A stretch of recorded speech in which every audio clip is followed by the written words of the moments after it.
Le crime de Regent's Court. Poirot et moi avions parmi nos amis le docteur Hawker, un de nos voisins, personnalité très en vue du monde médical. Ce cher docteur avait l'habitude de venir bavarder avec Poirot après le dîner. Un soir, du début de juin, il arriva vers 8h30 et entama immédiatement une discussion sur la fréquence des empoisonnements par l'arsenic. Il y avait à peine un quart d'heure qu'il était là, lorsque la porte de notre salon s'ouvrit brusquement, et une femme qui paraissait affolée se précipita au milieu de la pièce. « Oh, docteur, on vous demande !» Je reconnus vite la femme de chambre de Dr. Hawker, Miss Rider. Le docteur était célibataire et habitait une vieille maison à quelques mètres de la nôtre. Miss Rider, habituellement calme et réservée, était en ce moment complètement bouleversée. « Mon Dieu, Miss Rider, qu'y a-t-il » ? « Le téléphone, docteur. » J'ai répondu et une voix disait « Au secours !» Alors j'ai demandé « Qui parle ?» On m'a répondu, mais ce n'était plus qu'un souffle de voix. Je ne compris que Foscatini. Quelque chose comme cela. Regent's Court. Le docteur ne put contenir sa surprise. Le comte Foscatini a un appartement à Regent's Court. Il faut que j'y aille tout de suite. Qu'a-t-il bien pu lui arriver ? Un de vos clients ? Demanda Poirot. Je l'ai soigné il y a quelque temps, pour une légère indisposition. C'est un Italien, mais il parle couramment l'anglais. Je suis obligé de vous quitter, monsieur Poirot, à moins que... Il hésita. Je devine ce que vous voulez, dit Poirot en souriant. Je serai ravi de vous accompagner. Hastings, descendez arrêter un taxi. Quelques secondes plus tard, nous roulions dans la direction de Regent's Court. Il y avait là un bloc de maisons récemment construites, et les appartements étaient pourvus des installations les plus perfectionnées. Il n'y avait personne dans le hall lorsque nous entrâmes. Le docteur appela l'ascenseur et questionna le groom d'une voix impatiente. « Appartement 2, comte Foscatini. Il vient d'y avoir un accident, je crois. » Le garçon le fixa, étonné. « Première nouvelle ? Monsieur Graves, le valet de chambre du comte Foscatini, est sorti il y a à peu près une demi-heure. Et il n'a rien dit. Le comte était-il seul chez lui ? Non, 2 messieurs dînent avec lui. Comment sont-ils ? Demandai-je. Je ne les ai pas vus moi-même, monsieur, mais je crois que ce sont des étrangers. L'ascenseur arrivait au 2e étage et nous nous trouvâmes juste en face du numéro 2. Le docteur sonna. Pas de réponse et on n'entendait aucun bruit. Il ressonna plusieurs fois sans obtenir aucun résultat. « Cela devient sérieux, » murmura-t-il. Puis, se tournant vers le groom, « Avez-vous une clé de cette porte ? Il y en a une dans le bureau du portier, en bas. Allez la chercher, et je crois aussi que vous feriez bien d'appeler la police. » Le groom revint bientôt accompagné du directeur de l'établissement. « Pourriez-vous me dire ce qui se passe, messieurs ? » « Certainement, » répondit le docteur. « J'ai reçu un coup de téléphone du comte Foscatini me disant qu'il était attaqué et il m'appelait à son secours. » Le directeur ouvrit la porte et nous entrâmes tous dans l'appartement. Nous traversâmes d'abord une antichambre. Sur la droite, une porte était ouverte. « La salle à manger, » nous dit le directeur. Le docteur Hawker entra le premier. Nous le suivions pas à pas. En pénétrant dans la pièce, je ne pus retenir une exclamation. Au milieu de la table se trouvaient les restes d'un repas.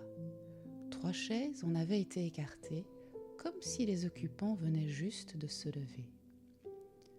Dans un coin, à droite de la cheminée, un homme était assis devant un bureau. Sa main droite tenait encore le téléphone, mais un coup frappé derrière la tête l'avait renversé sur le bureau. À côté de lui, une statuette de marbre tachée de sang à la base. En 1 minute, le docteur comprit qu'il n'y avait plus rien à tenter. « La mort a dû être instantanée, dit-il. Je me demande comment il a pu téléphoner. Il ne faut toucher à rien avant l'arrivée de la police, surtout. » Nous commençâmes à examiner chaque pièce de l'appartement, mais il n'y avait personne. Lorsque nous revîmes dans la salle à manger, Poirot, qui ne nous avait pas suivis, était en train d'étudier avec grande attention le centre de la table. Un vase de roses le décorait. Il y restait un compotier de fruits, mais les 3 assiettes à dessert étaient propres.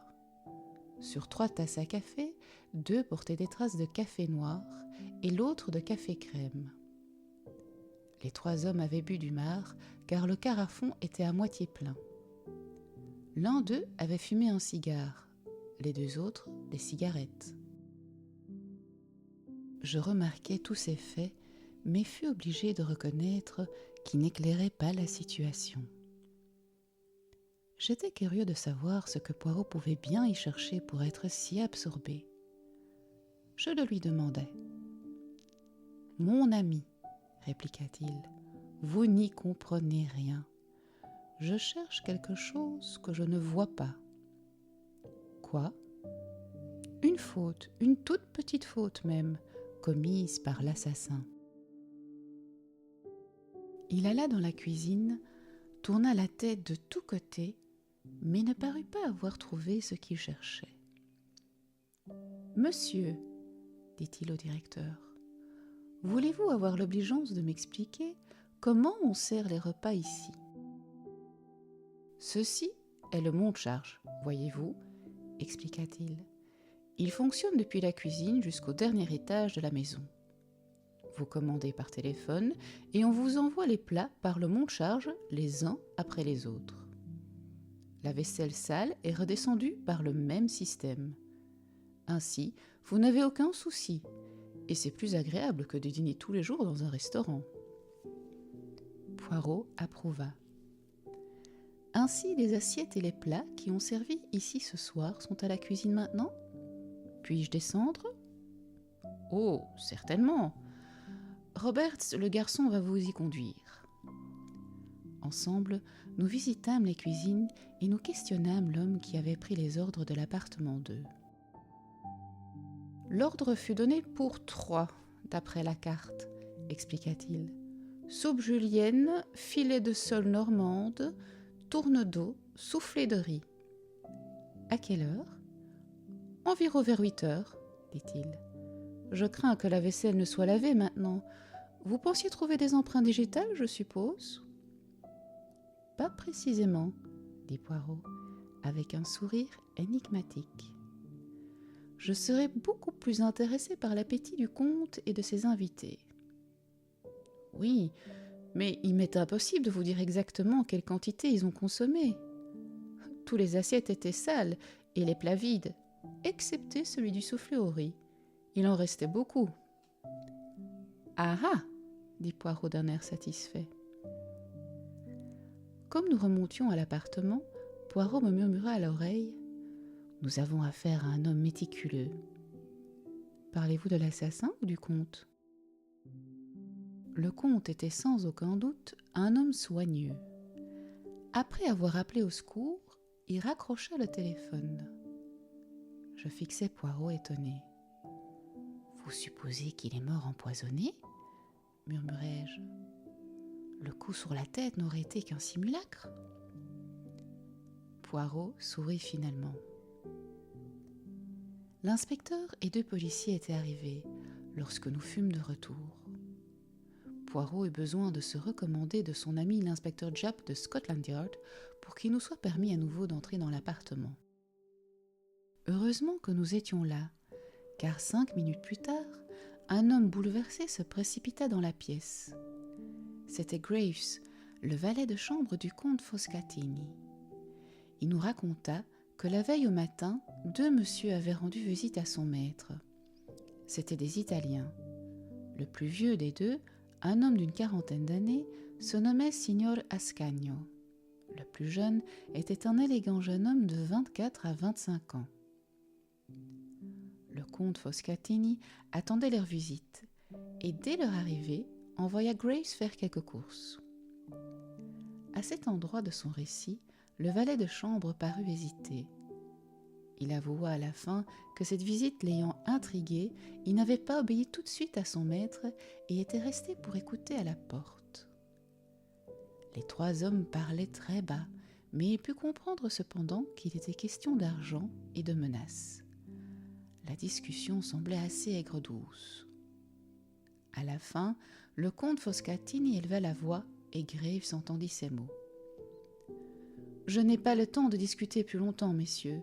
Si vous voulez venir dîner avec moi demain soir, nous reprendrons ces discussions. » De peur d'être découvert, Graves n'attendit pas plus longtemps. Ce soir, les 2 hommes arrivèrent à 8 heures. Durant le dîner, la conversation ne roula que sur des choses insignifiantes. Quand Graves eut apporté le café, son maître lui dit qu'il pouvait sortir. « Est-ce que cela était dans ses habitudes de vous renvoyer quand il avait des invités ?» demanda l'inspecteur. « Non, monsieur, cela me fit penser qu'il devait avoir à parler d'affaires sérieuses avec ces messieurs. » Cela termina le récit de Graves. Il sortit vers 8h30 et ayant rencontré un ami, il alla avec lui au concert. Personne n'avait vu partir les 2 hommes, mais on pouvait fixer l'heure du meurtre à 8h47. La petite pendule de bureau avait été renversée par le bras de Foscatini et s'était arrêtée à cette heure qui concordait parfaitement avec le coup de téléphone reçu par Miss Ryder. Le médecin légiste, après avoir examiné le corps, le fit porter sur le lit. « Bien, » dit l'inspecteur en rangeant son carnet de notes. « L'affaire me paraît claire. La seule difficulté sera de mettre la main sur le signor Ascanio. Je ne pense pas que son adresse soit notée sur un carnet. » Ainsi que Poirot le jugeait, le comte Foscatini était un homme méthodique. Sur le carnet, écrit d'une main ferme, on lisait « Signor Paolo Ascanio, Grosvenor Hotel ». L'inspecteur courut au téléphone, puis se retourna vers nous. « Nous arrivons juste à temps, ce beau monsieur allait justement partir pour le continent. Bien, messieurs, c'est tout ce que nous pouvons faire ici. C'est une triste affaire qui paraît assez nette. » En redescendant, le docteur Hawker semblait très surexcité. « C'est le commencement d'un roman, dit-il. On ne le croirait pas si on le lisait. » Poirot ne disait rien. Il restait songeur, ayant à peine parlé durant la soirée. « Qu'en pense le maître détective ?» demanda le docteur Hawker, en lui frappant dans le dos. « Vous n'avez plus rien à découvrir, sans doute ?»« Qu'en savez-vous ?»« Que serait-ce ? Eh bien, par exemple, il y a la fenêtre. »« La fenêtre ?» répondit le docteur. « Elle était fermée. » « Et par quoi avez-vous pu remarquer cela ?» Le docteur parut troublé. Poirot se hâta d'expliquer. « C'est des rideaux que je veux parler. Ils n'étaient pas tirés. C'est un peu bizarre. Puis, il y a le café. Du café très noir. »« Et alors ?»« Très noir, » répéta Poirot. « Souvenez-vous qu'il fut mangé très peu de soufflé au riz. »« Oui, mais je ne vois pas où vous voulez en venir, avouai-je. »« Vous ne suspectez pas le valet de chambre ? Il aurait pu faire partie de la bande et mettre du poison dans le café. Je suppose qu'on vérifiera son alibi ? » ?»« Sans doute, mon ami, mais c'est l'alibi du signor Ascanio qui m'intéresse. »« Vous pensez qu'il a un alibi ? C'est ce qui me tracasse, mais nous aurons bientôt des éclaircissements. » le signor Ascanio fut arrêté et accusé de meurtre du comte de Foscatini. Après son arrestation, il affirma qu'il ne connaissait pas le comte et qu'il n'avait jamais été à Regent's Court, pas plus le soir du crime que le matin précédent. Le jeune homme qui soi-disant l'accompagnait avait complètement disparu. Signor Ascanio était arrivé seul au Grosvenor, venant du continent 2 jours avant le meurtre. Tous les efforts pour retrouver le jeune homme demeurèrent vains. Cependant, Ascanio ne fut pas jugé. L'ambassadeur d'Italie lui-même vint déclarer à la police qu'Ascanio se trouvait avec lui à l'ambassade le soir du drame, de 8h à 9h. Le prisonnier fut donc relâché. Naturellement, beaucoup de personnes pensèrent qu'on était en présence d'un crime politique et qu'on l'étouffait volontairement.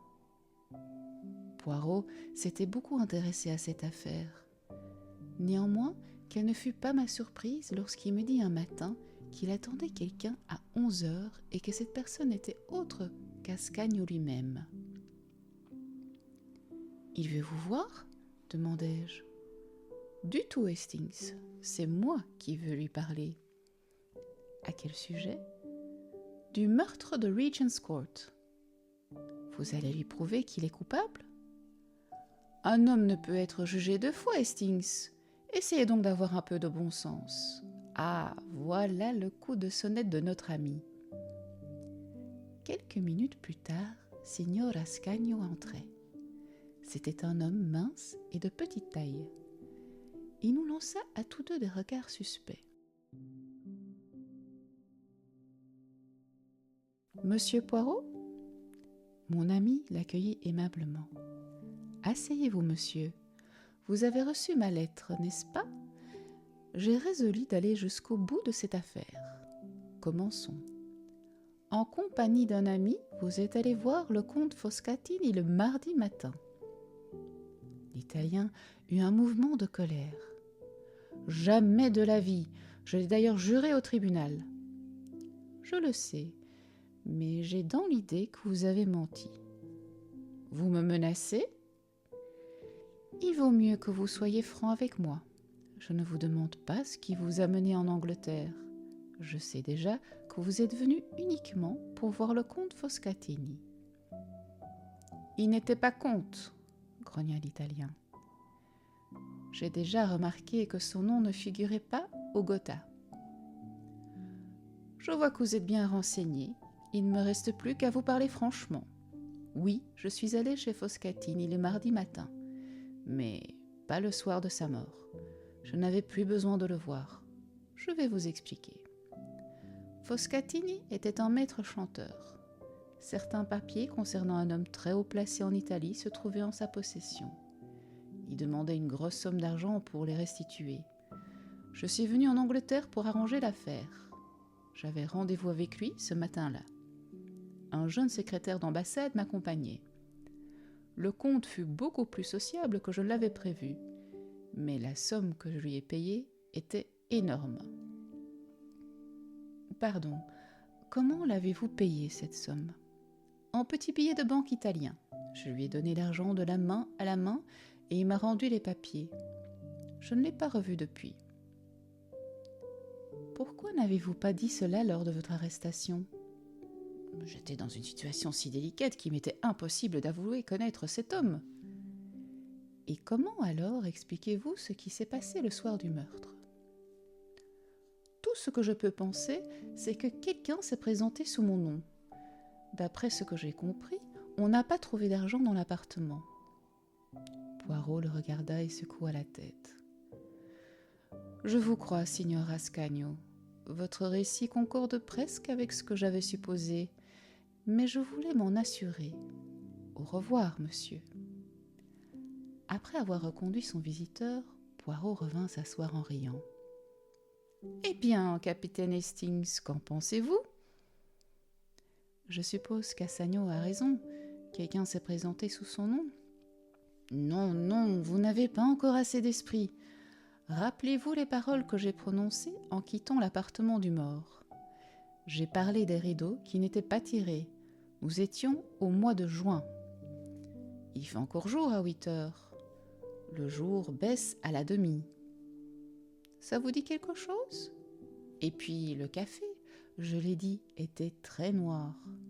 Les dents du comte Foscatini étaient merveilleusement blanches, mais le café tache les dents. Nous en concluons que le comte Foscatini n'avait pas bu de café, et cependant, il restait des traces de café dans les 3 tasses. Pourquoi donc quelqu'un aurait-il voulu faire croire que le comte Foscatini en avait bu quand il n'en était rien ? Je secouai la tête, complètement ahuri. Allons, je vais vous aider. Qu'est-ce qui me prouve que le signor Ascanio et son compagnon sont venus à l'appartement de Foscatini le soir de sa mort ? Personne ne les a vus entrer, personne ne les a vus sortir. Nous n'avons pour preuve que la présence d'une foule d'objets inanimés. Vous voulez dire ? Je veux dire les couteaux, les fourchettes, les assiettes et les plats vides. Ah, mais c'est très malin. Graves est un voleur, mais un homme prévoyant. Il entend assez de la conversation le matin pour comprendre qu'il sera difficile à Ascanio de se défendre. Le soir suivant, il dit à son maître qu'on le demande au téléphone. Foscatini s'assoit, prend le téléphone et pendant ce temps, Graves le frappe violemment à la tête avec la statuette de marbre. Puis, il commande le dîner pour 3. Quand les plats arrivent, il met le couvert, salit les assiettes, les couverts, etc. Mais il faut qu'il se débarrasse de la nourriture. Il n'a pas seulement de la tête, il a un fort appétit. Mais après le tourne-dos, le soufflet de riz est trop gros pour lui. Il fume même un cigare et 2 cigarettes. Vous voyez, c'était bien combiné. Après avoir mis les aiguilles de la pendulette sur 8h47, il arrête et la renverse. Il a simplement oublié de tirer les rideaux. Si Foscatini avait réellement donné un dîner, les rideaux auraient été tirés une fois la nuit venue. Ensuite, il sort, dit au garçon de l'ascenseur que son maître a des invités. Il se hâte vers une cabine téléphonique vers 8h47. Il appelle le docteur en imitant le cri de mort de son maître. On crut tellement en lui qu'on ne pensa jamais à demander si l'appel téléphonique venait bien de l'appartement 2 à cette heure-là. Il fut prouvé, naturellement, comme toujours, que Poirot avait raison.